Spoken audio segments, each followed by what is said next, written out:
एक राजा था, उसने एक सपना देखा। सपने में उससे एक परोपकारी साधु कह रहा था कि बेटा, कल रात को तुम्हें एक विषैला सांप काटेगा और उसके काटने से तुम्हारी मृत्यु हो जाएगी।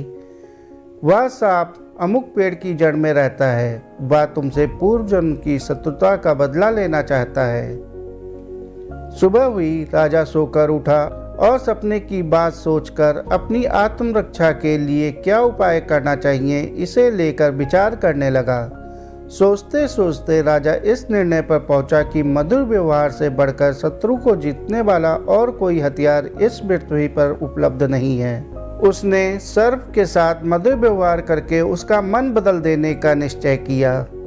शाम होते ही राजा ने उस पेड़ की जड़ से लेकर अपनी सैया तक फूलों का बिछौना बिछवा दिया। सुगंधित जलों का छिड़काव कराया, मीठे दूध के कटोरे जगह जगह रखवा दिए और सेवकों से कह दिया कि रात को जब सर्प निकले तो उसे किसी भी प्रकार का कष्ट पहुंचाने की कोशिश ना करें। रात को सांप अपनी बांपी से बाहर निकला और राजा के महल की तरफ चल दिया। वह जैसे जैसे आगे बढ़ता गया, अपने लिए की गई स्वागत व्यवस्था को देखकर आनंदित होता गया। कोमल बिछौने पर लेटता हुआ, मन बिनी सुगंध का रसास्वादन करता हुआ, जगह जगह पर मीठा दूध पीता हुआ आगे बढ़ता गया। इस तरह क्रोध के स्थान पर संतोष और प्रसन्नता के भाव उसमें बढ़ने लगे। जैसे जैसे वह आगे चलता गया वैसे उसका क्रोध कम होता गया। राजमहल में जब वह प्रवेश करने लगा तो देखा कि प्रहरी और द्वारपाल सशस्त्र खड़े हैं, परंतु उसे जरा भी हानि पहुंचाने की चेष्टा नहीं करते। यह असाधारण सी लगने वाले दृश्य को देखकर सांप के मन में स्नेह उमड़ आया। सद्व्यवहार, नम्रता, मधुरता के जादू ने उसे मंत्रमुग्ध कर लिया था।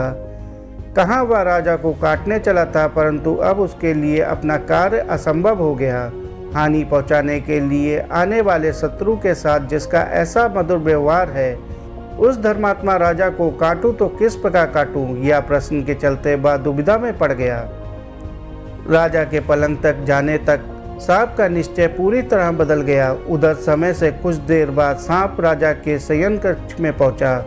सांप ने राजा से कहा, राजन, मैं तुम्हें काटकर अपने पूर्व जन्म का बदला चुकाने आया था, परंतु तुम्हारे सौजन्य और सद्व्यवहार ने मुझे परास्त कर दिया। अब मैं तुम्हारा शत्रु नहीं, मित्र हूँ। मित्रता के उपहार स्वरूप अपनी बहुमूल्य मणि मैं तुम्हें दे रहा हूँ, लो इसे अपने पास रखो। इतना कहकर और मणि राजा के सामने रखकर सांप चला गया। साथियों, यह महज कहानी नहीं, जीवन की सच्चाई है। अच्छा व्यवहार कठिन से कठिन कार्यों को सरल बनाने का उपाय रखता है। यदि व्यक्ति का व्यवहार कुशल है तो वो सब कुछ पा सकता है जो पाने की वो हार्दिक इच्छा रखता है। दोस्तों, कहानी को अंत तक सुनने के लिए आपका बहुत बहुत शुक्रिया। कहानी अगर पसंद आई हो तो कहानी को लाइक और चैनल को सब्सक्राइब कर लें।